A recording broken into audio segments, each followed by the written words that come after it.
everyone, I'm Maria Shamkalian, the Vice Chair of Pennsylvania Film Industry Association. And today we have a very special guest, Sergei Bespalov, whose career path is very intriguing because initially he started in the Aviation Institute, then he became a lawyer, and now he is a very established producer and works with such directors as Jon Favreau and many other very impressive people. So we would love to know, how did you transition to this world of film industry and just like that became one of the top producers? So we would love to hear more about how you got where you are. Thank you. So conceptually, as you know, I grew up in Philadelphia and I practiced law in Philadelphia for long enough time to gain a number of clients that are of international importance. Let's just put it in this way. And one of the clients that I had essentially had a desire to acquire a company in Los Angeles, and they've asked me to go do some due diligence on the company. I've went out to Los Angeles a couple of times, and I kind of liked the weather. I'm not going to lie to you. I did like the weather. So slowly but surely, the client wanted to do a little bit more business in California. And I, at his expense, being a lawyer, that helped me a lot, started finding out everything that there is to find out about the business. And then at some point, the client said, "Thank you very much for your services." And I've had a choice to come back to Philly or continue working in Los Angeles. And my family and I moved here. We've decided to start a company. And since we knew nothing about the Hollywood, we went the interesting way. We just hired a bunch of really important people, former president of Disney, former president of Universal, Lionsgate, and these people were my mentors, but I paid them. So, conceptually, they taught me how to do business. And at some point, I think I've learned enough to do lectures myself. In the past 10 years, we've done probably 25 or so movies, had a couple of Oscar nominations, did some good movies, did some shitty movies, did some interesting movies. I wish we didn't do the movies. Jon Favreau is one of the good movies that we've done. Sin City, I like Sin City too. Not a lot of people like it. And we continue making movies. I mean, we do 2-3 movies, or try to do 2-3 movies a year, and it's fun. It's actually, making movies is not a business by any means. It's an activity. It's a lifestyle. Okay. A lifestyle. That makes sense. Indeed. I still have the license. I don't practice law. If someone calls me for an advice, I'll refer them somewhere. But I certainly don't do the law anymore. Okay. So movie business takes most of my time. Now, how did you get in touch with all those professionals that you eventually hired? Well, the easiest way to get to anybody in Hollywood is by going through the gatekeepers. And the gatekeepers are agencies.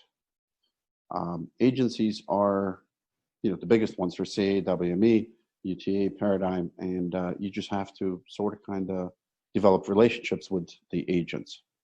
They all hear, they all, without them, the world of Hollywood does not turn around. Yes. I've became almost like really, really close friends with the head of WME, and we're still friends, and he represents me. And, all of the movies that I put together are essentially put together by an agency, not by me, because it's hard to know all of the actors. Agencies are big people. I mean, they everything that happens in the Hollywood world happens because of the agency. So if there's one good advice, find an agent in one of those big agencies, become friends. There's a lot of them from Philly, by the way. Track them down. Nice. But how, again, there's always the challenge of those gatekeepers opening those gates. Right. So when you, again, coming from a different industry where you were established, but here you're switching your path completely, and you haven't really established that credibility in the world of Hollywood yet, how do those gatekeepers allow you in? How do you establish that credibility? Well, I did it through the people that, well, Hollywood is packed with former executives. At any given time, Warner Brothers has 150 vice presidents that currently vice presidents. So you can imagine every 3 or 4 years, they get rid of all of them. And you walk into a restaurant and there's a waiter, you're more likely than not, he used to be a vice president of Warner Brothers. No, but it is a joke, but in reality, there's a lot of people that are retired and they're consultants. So if you need to find someone, it's not complicated to find a former executive that knows someone. You certainly need a guide. I happen to know, well, interestingly enough, Marina Katz, who's a friend of mine, she introduced me to a fellow from, what's the, I'm going to have to say New Hope. That's the place the guy is from. There's a small Philadelphia studio in New Hope, and there's a fellow whose name is Ken Barbette. If you've never met him, I highly recommend. And Ken Barbette took me by the hand, and he knew someone from Hollywood, and that someone knew someone else. And like one by one, you know, it was a lot of buddies in between, but eventually I've gotten to where I was going because I knew where I wanted to go. But it all started from Marina Katz, believe it or not. It's awesome. So 6 degrees of separation. Really 7, yeah. Okay. But if you really want to get to someone, you know, linked is a good way to go. You know, people like me, you can always contact me, and you know, I'd be more than happy to help anybody, whoever needs that. Because I'm not pretending to be a blue blood Hollywood producer. But you know, and you have to be born into this world. Everybody knows everybody. It's a very small, tight community, and it took many years and a lot of money spent to essentially become one of the members of the club. PGA is a good way to get acquainted. If you know, applying and becoming a member of PGA certainly helps. That's it. I mean, it's just networking. It's plain networking. Yeah. Can you suggest some effective networking tool in terms of maybe initial emails, introductions? What do you think people are looking for, and when are aspiring filmmakers ready to make those introductions to agents and managers? Agents, managers. There's a bunch of agents that are looking for inspiring, like the really, really young, good actors. It's never too early to send out a demo. Every agency in the world has a covering department. Unlike us, the financial people, most of the times they'll read the script, they'll cover it. So if you send your script to CA, more likely than not, you'll get it covered. Because they don't want to miss anybody. They have 1,000 people that work for them. They really do not want to skip on anybody that's important. The number of managers and agents in Hollywood is just gazillion, like really gazillion managers and agents, and they're all looking for talented people. Best way is obviously the WGA for the writers, for the producers, PGA, for directors, DGA, because they provide networking opportunities. They provide dinners, they provide information, they provide, you know, kind of like your organization obviously provides networking opportunities. Any of those professional organizations would do. If you want to start from like ground down, go on IMDb, find a movie that you really, really love, find the producers, find them on LinkedIn or whatever, write to them and be like, I loved your movie. Can I buy you a coffee and pick your brain? How did you do it? Yeah. I mean, essentially, that's what you did, right? You. Except I didn't get your coffee. I'm sorry. But you know what I mean. Yeah. No, absolutely. Frankly, with networking, just being friendly and down to earth goes a long way. And what's the worst thing that can happen if you write 20 text messages on LinkedIn? Yeah. One of them will maybe respond. Often more. So. It really depends what you're pitching, but that's all it is. And then just follow up. And you know, I can't emphasize enough how important the networking is. Yeah, 100%. And like you said with Marina Katz, somebody knows somebody, and then brings you to the right place. Does that require significant initial investments to become a producer? Well, let's talk about different types of producers. Okay. I don't do TV, so it's hard for me to talk about TV because TV requires super creative people. I'm not creative. I'm a lawyer. I went to math and physics school and aviation academy. So there's nothing in me creative. Hold on, let me close it.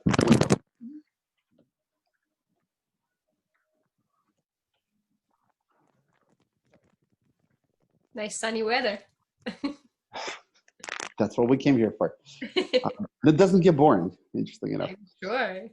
Anyhow, so there are really, if we talk about movies and TV producers, they're completely different people. Mm-hmm. In the TV world, you do not need money at all. In the TV world, if you have something that you can make the TV show about, you don't need anything at all. If you're a good writer, like I know you're a writer, you write a pilot and you write the Bible and you pitch it to, there's a bunch of places to pitch. Netflix is not the only place. And if it's creative enough, if they like it, they'll pick it up and they'll pay for everything. Nobody needs to spend $1 when they do the TV stuff. Unfortunately, I'm not creative, so we've never done TV. But the way to do TV is really going after some sort of a IP, intellectual property, like a book that people love or a life story of someone. I don't think original stories are that important because whatever you could think of that's been created already. So it's hard to find something new. But the life stories, people like that. So if you find, I don't know, Gorbachev's story or Putin's story, you can write a TV story about it. So, but that's how TV producers work. TV producers are super creative. They're super independent. They don't need financiers like us. Mm-hmm. The other part is financiers, like the producers. Most of the people in this town are probably creative people, and none of them need money because if they're creative, they do something creative. TV channel picks them up, and there you go. You're making $5-10 million a year just being a creative person. And I know enough of them that they really don't care about money because they don't know what to do with the money. As far as what I do, my thing is a very, very business-oriented kind of stuff. I work almost like a bank. So when I look at a project, I understand the risks and I understand the rewards. So for me, when I do a project, it needs to have certain things that, the check marks. I look at a project, each movie, almost like a purchase of a real estate, where I understand the value, I understand what is it that it's going to cost me to build it, and what are my risks, what are my rewards. And it's very math-oriented kind of thing. So when you say, how do you become a producer without money, you could if you're a creative producer. If you're a financial producer, it's a bit more challenging because you need to know how to do fundraising. And by the way, the most important thing that you need to know, producers never spend their own money. Like it's always someone else's money. Mm-hmm. That's the whole premise of the producers. Yeah. Someone else will be paying for the movies, usually. Mm-hmm. Not every time, usually. So can you be a producer without money? Absolutely. Absolutely. Does it help? Maybe, but I don't think it does. Yeah. Networking. I think this whole thing is about networking. That's what you're buying. Mm-hmm. There are two types of financing. One is the studio. You go, like Warner Brothers or Universal. If your movie is amazing, you go to the top 5 through an agent, and they essentially tell you, look, we're going to buy the rights to your movie. We'll give you $7,000 or $12,000, like very minimal amount of money, and we'll have the rights for 7 years. We'll develop it for you. We'll write the script, or we'll finish the script. We'll package it, and when we make the movie, we'll give you X, and that X is usually a percentage. For someone like Jerry Bruckheimer, it's probably 2% of the gross box office. For someone, I don't know, Dana Brunetti, it's probably 1%. For most of the people, it's about a half a point. And that's it. You see a little bit in the budget, and you see the credits, and you see money sometimes later, but they pay for the entire thing. Whether it's 100 million or 200 or a gazillion dollars, they own the rights. So anything that's non-studio, and studios make let's go with 10 movies a year for each studio. So it's not a lot of studio movies out there. But the rest of the movies, 2,000 movies a year, they're made independently or indie. And indie budgets go as high as, we've made a movie for $7 million. I've seen independent movies for like, $100 million. Is it good? Who knows? I mean, it doesn't matter. But the model is always the same. When you look at the independent financing for a movie, there's some risky money, and then there's some non-risky money. The non-risky money is the tax credit, because you know for fact that the money is coming. And then if you could sell off some independent territories, through various distribution companies, you could pre-sell the future film and get some guarantees that you'll get that money. Then all of a sudden you have a bankable piece of paper and you can bank that. And then there's the performance-driven equity piece. And depending on the actors, depending on the package, it could range between 100% of the budget to nothing. I mean, it really depends on genre and the cast and the director and all of that.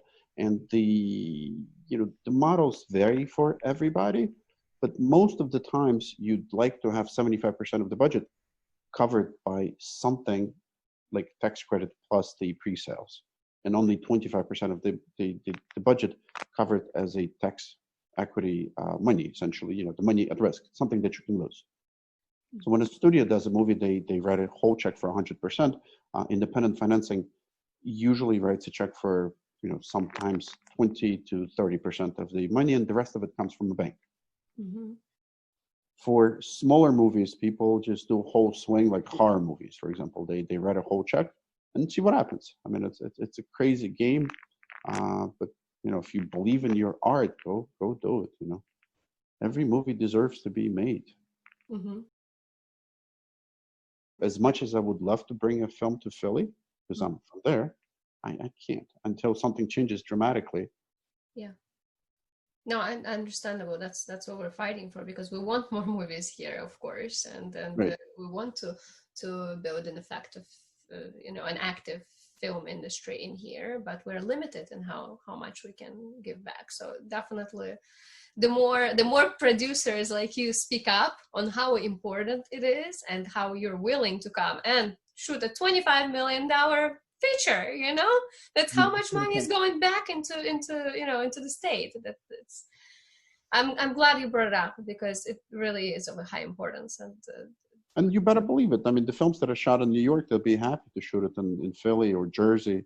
And it's just the way your system, like your program, is set up in such an inefficient way that there's you can't guarantee that someone filming the film will get a tax credit back. It's just crazy. It's nuts. Yeah, that's the challenge of the capped film tax credit. Yep. And New York has uncapped, so everybody is getting it back. So definitely working on it. I'm with you on this one. So, and that makes it challenging to be a full-time filmmaker when productions are not coming this way. So we're losing really talented crew and cast to the surrounding areas when they could have been working full-time here where their families are. True that. Yeah. And what are some ways to approach the investors initially, especially the first investors that you're trying to bring on board? What do you need to prepare to get that possible yes? Well, depending on the budget of the movie, you have to be careful who you're approaching and how you're doing the fundraising. There's some laws that are called securities laws, and you might get in trouble by doing fundraising without proper document. Disclosures are the most important thing when you do the fundraising, and the kind of people that you go to, if they're not qualified investors, and qualified investors are usually, it's a legal term of art, where they have a net worth of like 300, I think, or 200 something $1,000. I mean, you have to like actually be a wealthy person according to Securities and Regulations Commission, and in order for someone to ask you for money without certain disclosures. So all I'm saying, like when you send a piece of paper for fundraising, it's better be looked by a lawyer before you do. That's a very important thing. Don't do fundraising unless it's within the family and the friends. to third parties without a proper, someone who's an entertainment lawyer. There's a bunch of them. There's a bunch of entertainment lawyers that would help you. The model for entertainment lawyers is pretty interesting. You could hire someone in Hollywood and pay them if the movie goes. In other words, there's plenty of lawyers that do it on almost like a contingency or understanding that they'll do the work, and if you do the fundraising and the movie goes, then you'll pay them within the budget. And if it doesn't, then, well, tough.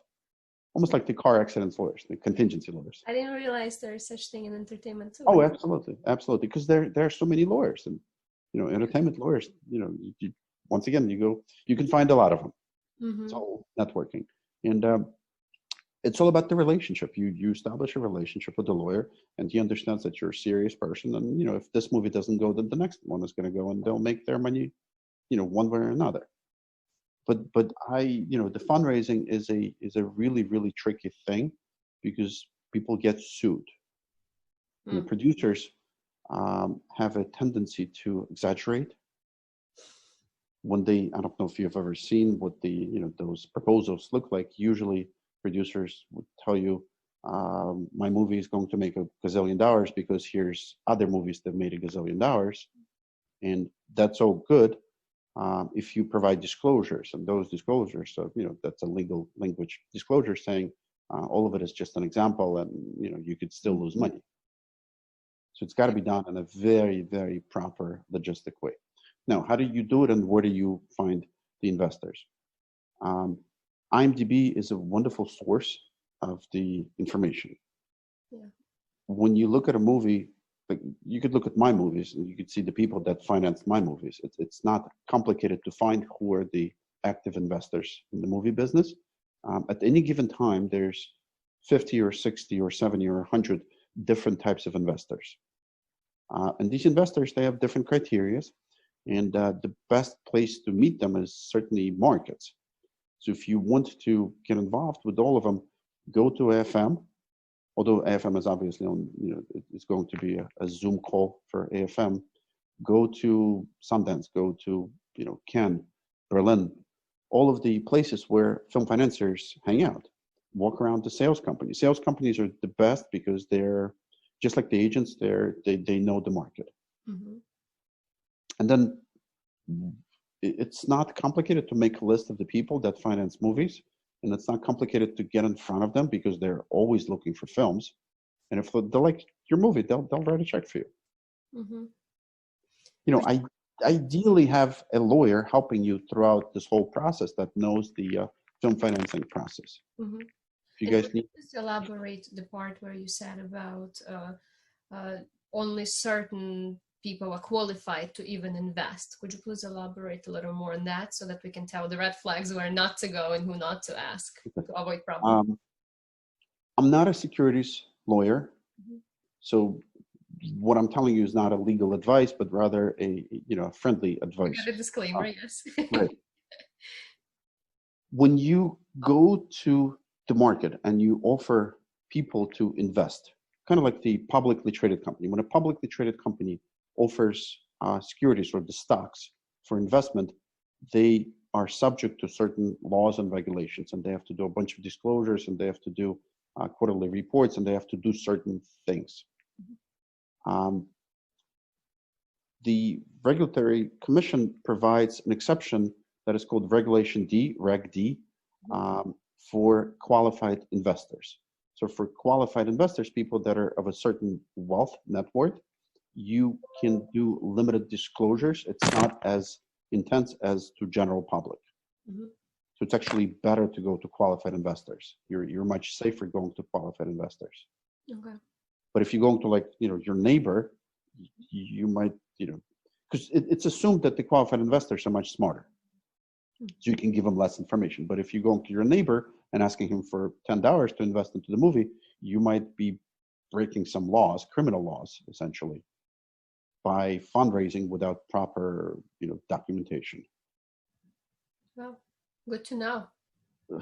The documents are very thick, and it's easy to make those mistakes, not thinking through. But just think what happens if someone saved up whatever, like a grandma saved for the past 20 years, $10 a month, and then all of a sudden you come to her and you go like, you know what, I'm going to make this movie and it's going to be wonderful and you're going to make $1 gazillion out of it, and then she loses everything. She might get pissed, and she might complain, and then you'll find out that, oh, I should have done something. Ignorance is never an excuse. So here. No, So, I'm glad you shared it. Glad you shared it, because again, it's a big jump to make from just online fundraising campaigns to working with investors, and many are just not prepared to so many legalities. So I'm glad you brought it up, and that's a very important practical advice, that get an entertainment lawyer involved when you're starting to work with bigger investments. So definitely. If nothing else, get a free advice or get a free book or something. I mean, not a free book. Get a book by. There's a bunch of books on entertainment financing. I mean, I can give you a couple of advices, but they're all pretty much talking about the same. They give you the path, the legal path. But don't save up money on a lawyer, because that's important. Yeah. Hollywood is very litigious. Mm-hmm. I mean, everybody wants to sue everybody. That's an interesting world. Not like Philly. Yeah, gonna be cautious. Good to know. Now, some mistakes that you either made or were able to prevent, and something that you can share that now that you've gone through this journey, you would have maybe made differently or something. These are not mistakes, because nobody makes mistakes. We all learn lessons. Experiences. Experiences. Out of 25 movies, there has never been a movie that I didn't have experiences that I've learned from. Unfortunately, they happen, and they happen to everybody. Can you learn from mine? Probably, but you'll have hopefully your own experiences. And so, I don't know which one is the easiest one to tell. Having the freedom for the director is an incredible thing. The final cut is a thing, is an artful legal term. As a financier, I've learned never, ever, ever give a final cut to a director. And the reason for that, I had a movie where we've done a movie, it was wonderful, and the director watched the movie, calls me and says, you know what, Sergei, I've thought about it. I've decided that it was going to be a black and white movie. And for me, that was like a major thing, because I've sold something completely different. So it took a lot of fights with the agent and with the director, and it was challenging. It was very, very challenging, but we've gotten through that. So final cut for me was the lesson that I've learned: never, ever, ever give anybody a final cut, regardless of what the stature of the director. Mm-hmm. Another lesson that I've learned when I work with directors, you understand the concept of a bond, right? Bonding the movie. And we've done a couple of movies without a bond, and it was very painful, because somehow directors that understand that there's no third party watching over the director start getting overly expensive. Mm-hmm. With the bond company, as painful as it might sound for the director, we have someone from the bond company sitting on the set, and if he's not finished on this, on the third day, scene 15, the bond company will tell him to move on. If there's no bond company, he's just going to keep on shooting it and shooting it and shooting it until he's done. I mean, that's a painful, very, very painful thing. What else? As a lesson, I've learned to read budgets, because when you hire someone, the budgets are just estimates. So if you don't know how to read budgets, you'll find the hard way what's missing, what's not missing. One of the most important things, working with the unions. Mm-hmm. None of the people that have ever pitched me scripts and the projects ever put the residuals in the budget. And it's a big mistake, because the second you want the actors to go on the set, you got to pay residuals, and they could be very, very expensive things. So, we have an in-house person, but I can read script. Like I read scripts just for pleasure, not for criticizing it. But I read budgets for numbers. I can actually look at every number in the budget and understand every number in the budget, and I can compare it to other budgets. So for me, those were very painful mistakes. Mm-hmm. Reading insurance policies. Mm-hmm. We've had a movie in Mexico where we thought we had insurance for Mexico, and when the production was shut down due to riots in Mexico, it turned out that the agent sold us a policy that had forgotten that cover. Well, actually, the coverage was there, but not for Mexico. Wow. So reading every legal piece of paper that comes into the production is super, super, super important, because all of them are mistakes that cost money, essentially. Mm-hmm. There's nothing else. It's just, how much will it cost you to correct the mistake? Most of the stuff you can fix. Mm-hmm. What else? As far as I've worked with first-time directors a couple of times. It is challenging, but it's a lot more challenging if you don't provide support. So what I've learned in one of the movies that we've done, I had a wonderful woman director that we signed up, and she wrote a wonderful script, and she did a short documentary, and she looked very strong, like as a personality. When we met, she was very, very firm, and she knew exactly how she was going to shoot the movie. And the only thing that I didn't realize, it was all a mask. So when she got on the set and she shot a first thing, like whatever the first take with the 500 people running at her, and she's sitting right behind the DP, she started crying because the pressure was too much. And that was the time that I learned, when you have a first-time director, you have to support them with a bunch of people that are very, very experienced. I didn't do that. I let her pick. Usually I let, like if it's a seasoned director, I let the director pick whatever the heads of departments they want. And I let her pick the same heads of departments, but it turned out that none of them had any experience. Mm. So we had to quickly change the bunch of departments to adjust to it and just give her support. Yeah. But that's that's a lesson that cost me a couple of days of shutting down and just calming her down and bringing a shrink on set. Oh. Wow. Oh, I hope she's okay now. She was fine. She was fine.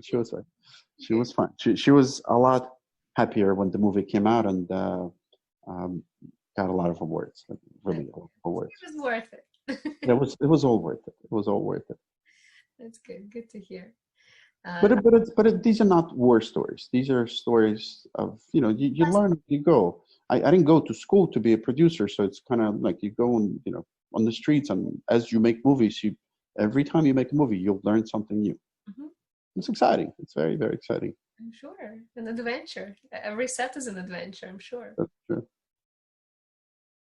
You've brought up first-time directors, and that's a very big risk to take upon. What would it take for a first-time director who, like you said, maybe has some short films that he or she made, maybe, some festivals accepted them, but that's about it. What would it take for the first-time director to work with producers of your level and actually be taken seriously and admitted to a project? A sample of work, okay. A vision. First-time directors are amazing because they're, first of all, very inexpensive. Second of all, very eager to please. Yes. There's a lot of them, and they're incredibly creative, and they're talented. They just have to show the talent somehow. I need to see something, even if it's a 5 seconds trailer that they've done, or a teaser, or something that they can cut on their iPhone, and I could tell whether what is it that they're doing. The difference between directors is essentially, what is a director? Is a storyteller. It's a person that can tell a story. And being a lawyer, I can tell a story myself. So I can appreciate when someone is mumbling or someone is telling a story in 2 sentences. If a director comes to me and I go like, "What is your movie about?" and he starts talking for 30 minutes and I still don't understand what the movie is about, that there's not going to be a movie in there. So I need someone who's very kind of like, this is the movie, this is how I see it, this is how I'm going to shoot it, these are the cameras, this is the vision. And if the person can't explain it to me within, I don't know, 5 sentences, I don't think that's for me. Yeah. Andres, come back to Zvaigintsev because I think he's one of the biggest directors in the world. Certainly top 3. His scripts are like 20, 30 pages long. I don't know if you knew that, but they're very short. Yeah. But if you ask him about the movie, he'll tell you in 1 sentence what the movie is about. Yeah. But he's a visionary director. Mm-hmm. Is it challenging though? Because a lot of creatives, they feel like everybody understands what's going on in their head when you really have to go into detail trying to, carry across the whole screenplay that's playing. Well, like, is it challenging? The filmmakers that are trying to pitch their project to financiers like us, if they can't express what the movie is about, they're not going to get their movie done. So they've learned the skill of the storytelling in a short version of it. And if they haven't, I don't want to work with them. Makes sense. You just brought up how he is able to do it in 1 sentence. So that's definitely a skill to manage for many, because especially for screenwriters who are so into, long, beautiful sentences, you have to learn that. That is true. You need to be concise, and you need to be a high concept. Mm-hmm. Everybody these days talks about what is the high concept? What is this about? And if you lost my attention in 10 seconds, you're not going to have it back. Mm-hmm. Yeah. No, that's a fantastic But visual presentation for directors is an amazing tool. Mm-hmm. Amazing. Like if they can cut something together, shoot something, love it. Like absolutely love it. Mm-hmm. No, that's wonderful. So just want to underline that when our viewers are pitching, they need to make sure that in as few words as possible, they can summarize the story and make it visual. That make those who they're pitching to be able to see it, but not spend too much time, because everybody is busy and they're already looking for the next email and next page. So that is true. Yeah. No, it's really hard to pitch to people like me off the street. It's next to impossible because we don't take unsolicited stuff. It's just like, I'm not going to look at, if someone sends me something unsolicited, I'm just not going to look at it, because why should I? We get, I don't know, daily in my emails, I get probably 30, 40 unsolicited scripts, and everybody says the same thing. So how does someone stand out? I don't know. But if it comes from a lawyer that I know, or like from an agent that I know, I'll look at it. Mm-hmm. Yeah. So really, before you go to financiers, find the gatekeepers. They're there. Mm-hmm. It's not hard. Mm-hmm. Not hard to find them. You just have to, literally come here to LA, make a bunch of appointments with a bunch of people, and spend a week and find those people that will be your gatekeepers. Mm-hmm. Yes, representation and networking, definitely. That's exactly it.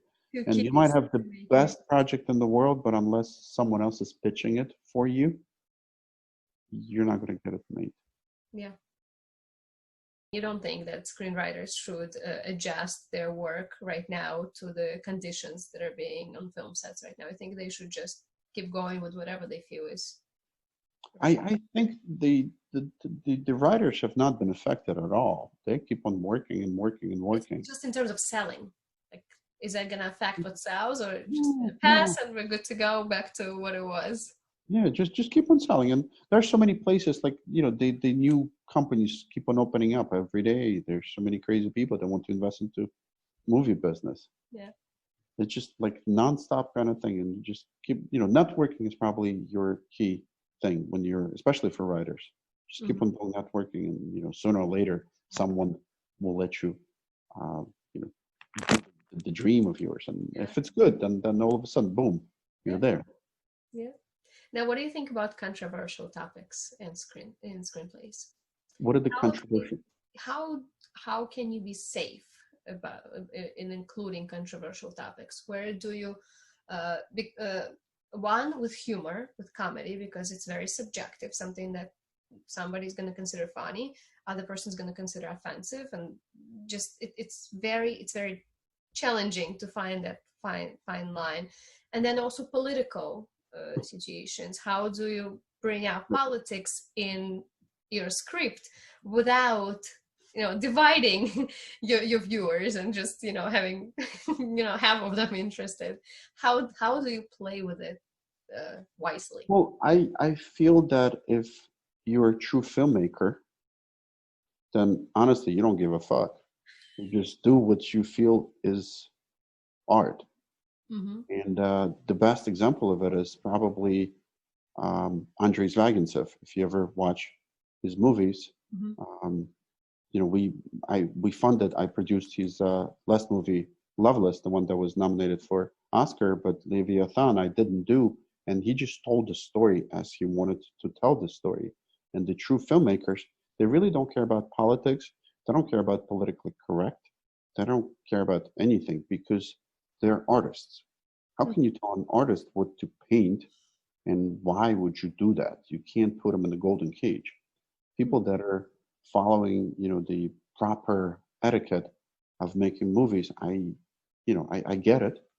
If they work for a publicly traded studio that is owned by a bunch of mutual funds and has quarterly reports, I get it, because they have to report to the board, and the board has to report to the shareholders, and then there's the activists that want certain policies implemented. I get it, and that's why really good filmmakers do not like working for studios. They'd like to tell their story because that's an emotional thing for them. So how do you tell someone be half-ass emotional? Don't tell the story. I mean, if you Andre has a wonderful saying. He's like, I'm going to do what I'm going to do, and if you don't like it, just don't watch it. So caring about the seats, how many tickets you sell, that's a horrible thing that kills the movie industry. Yes, it's important, like incredibly important for certain people that make commercial movies, and good for them. Yeah. So to answer your question, if you're making commercial movies, you want 100% of the public to come see you, all four quadrants. You're making a comedy. It's better be politically correct. It's better have all, whatever in today's society needs to happen. But if you're making art, I don't think anybody should be telling people how to make art. Mm-hmm. Okay. I mean, I'm certainly not a big fan of the latest Oscar regulations, because they I don't know of anybody who's happy with whatever the new rules and regulations, because they're essentially telling people what to do, as opposed to the making art. You have to comply with certain rules before it's considered for Oscars. Mm-hmm. But as far as I know, honestly, for commercial movies, you want the inclusion of everybody. You want to be as careful as possible, because you never know who you offend, and then whatever that's dangerous. But for people that don't care, the true filmmakers, they should do whatever they feel like. Mm-hmm. Obviously, as long as it's not insightful, as long as it's not inciting the violence, obviously. Sure. What about the not to do? Are there certain things that you think are a do not kind of? Well, for the commercial movies, the typical not to do's: never do movies with kids, and never do kids with animals. These are like your great not to do's, because it's just very expensive, like really, really expensive. Everything else you could, like, I don't think it matters. You can do whatever you want to. Okay. But kids, and somehow, I mean, anything that increases the budget, like having to work with kids and animals, if it's feasible, don't do it. Okay. Interesting. Again, even though I do know the rules of how much it costs to have a child, never thought about it from a writing standpoint, but yeah. As a writer, you can change it. Well, as a writer, if you want to be like commercially viable writer, make sure there's not a lot of location, because every time you change a location, it's costing you money. Yeah. Make sure if you're writing for a studio, they don't care. Make as big of the scenes as possible. If you're making for an independent company, making it interesting, and make it as small as possible. Mm-hmm. Okay. Interesting. Just a lot. See, this is the practical advice we're looking for. These things that you just don't think about when you're getting into this industry.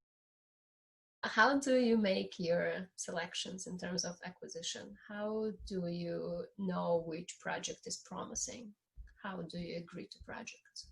Well, there are two factors. Factor number one is, and it's really, really important to me, is there a possibility of an upside? In other words, does this movie have an ability to be a major hit? And it's straight gut feeling. I mean, it's just, this is where, the only time I can be creative, I can kind of like envision what this movie will be like when it comes out 3 years from the time when you make the decision. Mm-hmm. And just to give you an idea, when the movie Chef came to us, it was passed by literally every single financing company in Hollywood. Nobody wanted to take a look at it. Nobody cared. Jon Favreau was in the, they call it director's prison, the director's jail at that point. Nobody wanted to work with Jon Favreau. That was a very dark time for him. He had a movie that came out. It was called Cowboys and Aliens. Mm-hmm. And it did really bad. And everybody thought that he's done. Oh. So he wrote this movie, and this movie is essentially Chef is his biography. Oh. Through the cooking show. He's essentially showing his personal life. Mm-hmm. And all of the Hollywood people said, we don't want a small drama. Wow. Very big budget for a small personal story, and nobody cared about it. So we kind of like felt that it might be interesting. Like nothing but a gut feeling. So the first thing is upside.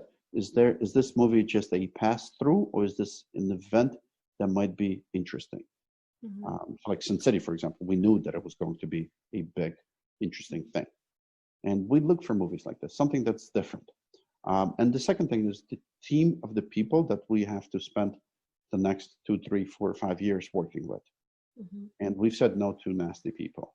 I mean, nasty, like whatever people that I felt, you have a first meeting with the director and the creative producer, and you can tell right away if you want to deal with them. Well, life is too short. Yeah. I mean, that's essentially, us as the financier, we want a team that is, we will support the team, the creative team, but we don't want, people that we certainly don't want. Hollywood, once again, a very small town, so everybody knows everybody. Everybody knows who to work with or not to work with. But we still do, like as a part of our financing, we have to meet with the director, with the creative team, and just hear their vibe and like understand what they're all about. Yeah. So these are my criteria. And of course, there's math. There's like very mathematical calculation that, it is very, very mathematical, unfortunately, formulated. Is that something you can elaborate on, just to kind of give an idea of what comes into that formula? Well, for larger size movies, we have a term called driver. For me to have a driver, I have to have either a named director or a named actor. And they could be whatever names. Like it could be Steven Seagal, but someone of a recognizable name. And then we have a formula. And the formula is a studio formula that is, essentially, I don't know, I'm just giving you numbers. If Bruce Willis is in the movie, then the budget of the movie should not be more than $10 million. If Tom Hanks is in the movie, the budget should not be more than 15. If Mark Wahlberg in the movie, then 18 million. These are not precise numbers, but you understand what I'm telling you. This is the very, very mathematical drivers, in addition to everything else. So if we have a movie, for example, with Jerry Bruckheimer, Jerry is, he's a wonderful producer. Everybody knows Jerry. So I don't care who the director, and I don't care who the actor. I know that the movie with Jerry Bruckheimer will be, a $20 million value. So once I have the value, I will do the budget, and if the budget matches the value of the movie, then I'll do the movie. And if it doesn't, then we just shake hands and go separate ways. And there's been a number of movies that we passed based on the valuation that just didn't fit. And those movies that got away, like Black Swan. We looked at Black Swan and the numbers didn't make sense, and we didn't do it. Someone else did, and they've made a lot of money. Yeah. So there's those, but we try to be safe. Attempt. I mean, you never know. Yeah. Nobody really knows what works, what doesn't. But we try to protect the downside. Like we try to be in a situation where we if we lose money, it's no more than 25% of the money. Mm-hmm. So that's the formula. That is the very, very important formula. Mm-hmm. Now, you just mentioned nobody knows part. So the question I actually often ask, and everybody has a different answer to this, so it's always interesting to ask, when there's a fantastic director, great actors, a wonderful script that everybody liked, I mean, top professionals are looking at the scripts, right? So everything added, and then the movie just not working. When it comes out, it just not, it ratings are low, people don't like it.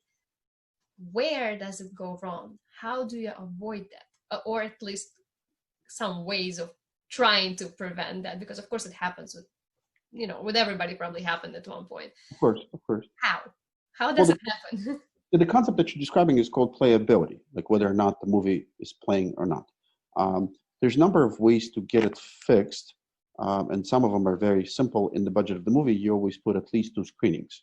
So as the directors, finish their first cut, we usually do a screening, and it's a professional screening with 200 people or 100 people, or whatever people we decide to put in the movie theater, depending on what the audience is, and we'll make sure that the director's cut is already looked at, and then we put the comments in there, and then we do the final cut, and then we show it to people again, and then we change it again. So there's lots of ways to fix the movie at the post-production stage. Mm-hmm. However, some movies are not fixable because the chemistry was not there. Why does it happen? There's different reasons. With proper producers, the chemistry should be there. But once again, nobody knows. This is, fortunately or unfortunately, making movies is not a science, it's art. Nobody knows why something works and why something doesn't. There's not a single head of a studio that would state this movie will work or this movie will not work. Nobody knows, because this is, once again, that's what we love the movies for, unpredictability. Now, I know for a fact that if the script is bad, the movie will never be good. So that part we all know. I also know if the director, you look at the prior movies, and if none of his movies worked, the likelihood of him hitting something out of the park, probably not happening. I also know that if you have a romantic comedy and you don't do a chemistry test with the lead actors prior to that, you're up for a surprise. What if they hate each other? What if they, it's got to be sparkles in the room when you have a romantic comedy, right? If it's a buddy comedy, same thing. You got to have that, you could sort of kind of do certain things to make it safe. But I also know that when the script is amazing and the producers are amazing and the cast is amazing and everything was done and the movie comes out and nobody watches it, it's not the fault of anybody. It's just like it didn't work because you're trying to guess what will happen 3 years from now, and it's hard. Yeah. Just because something is interesting right now doesn't mean that it will be the thing 3 years from now. Mm-hmm. And that's that's the challenge, that nobody knows just because something is good, like today, you make this movie 3 years from now, nobody cares. You brought up Netflix, which is a dream for any filmmaker to have Netflix buy their film. What are some ways of getting productions onto such a big and established platform? Why would you say it's a dream for filmmakers to get their movies? They don't take any unsolicited materials. Agents are tough to get for the beginners, and mm-hmm. since we're concentrating more on helping aspiring filmmakers who maybe have a few films that they've made, won some awards, but they're just not there at the big budget productions with the name talent. They're trying to get there, but they're not mm-hmm. there yet. So for them, getting an agent is hard until they do get there. It's kind of like, a closed circle. You can only get there with an agent, but you can't get an agent without getting there. So it's always a challenge. Networking, like you said, is a key. So what are some ways of getting to Netflix without, struggling in this closed circle? Are there any ways?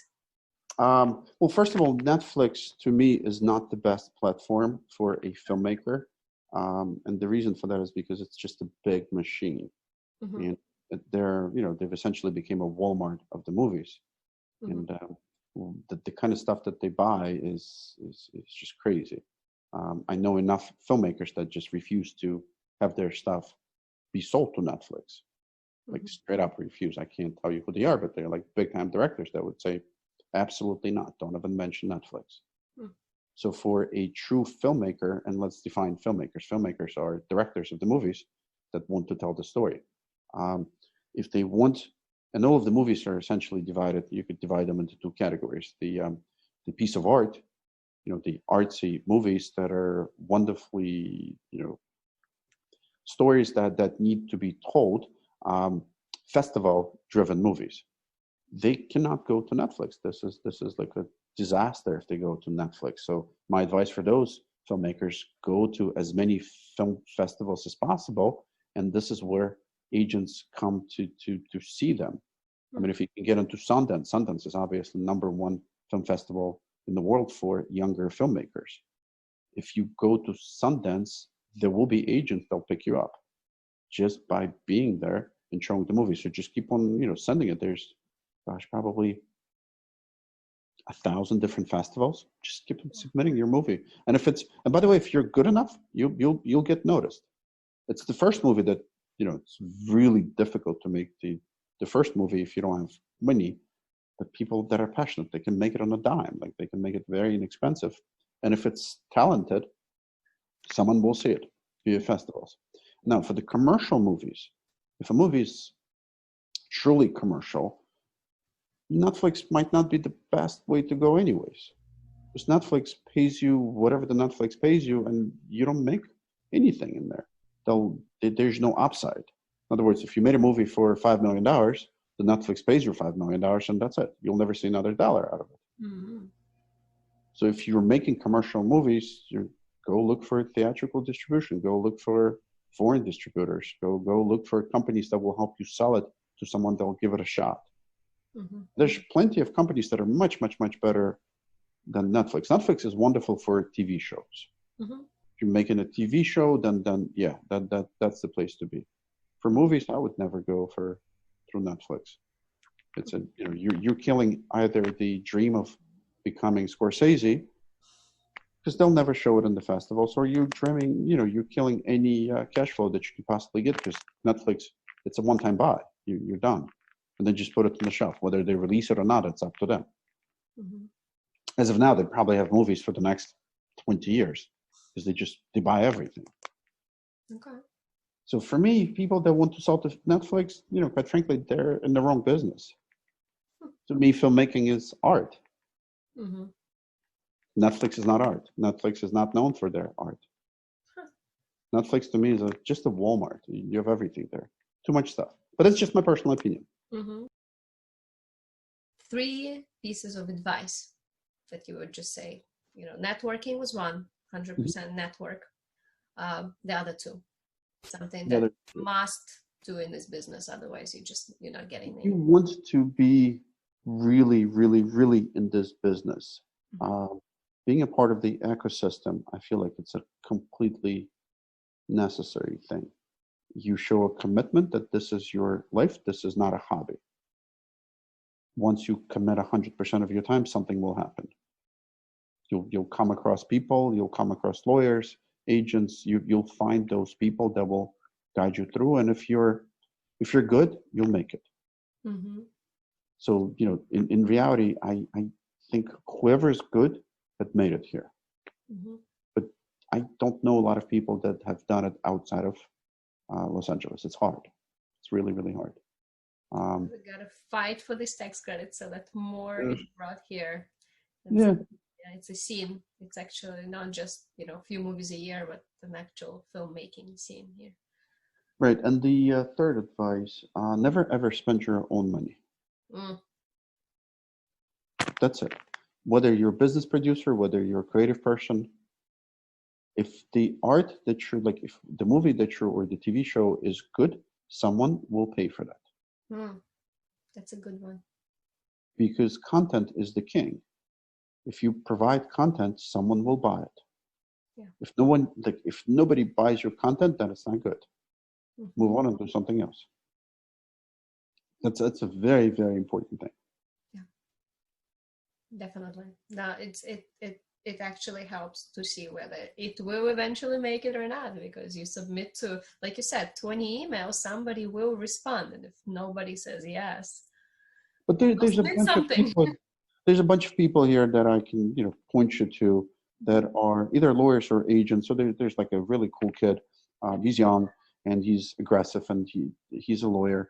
And all he does, I think you pay him like $5,000 or something, and on your behalf, he'll pitch it to everybody. Is it worth? I mean, 5,000 is a lot of money for some people, but it's a test. It's a real test. Can you spend $5,000 and hire a professional that will, on your behalf, pitch it to everybody? And who knows, you might get picked up. Pretty much a representation. Just for $5,000, it's representation. Are you willing to, commit to this? I mean, as long as it's proven that he's actually submitting it, if it's, done through referrals, please don't, whoever is watching, please don't just give it randomly someone $5,000 just because they said so. Well, the fact that he's a lawyer, it helps, because some lawyers have ethical codes, not all of them, but, you would think that a lawyer is a much better to have. And I, quite frankly, would prefer to pay someone up front as opposed to have a commission, because someone signs you up at 15% or 10% or whatever. How do you know that he's sending it? You don't. But if you paid someone, you better believe it, that person wants to earn his fee. Or not. Who knows? So all I'm saying is that there's a lot of ways to test whether or not your art is good. Mm-hmm. But don't give up if it's not. That's...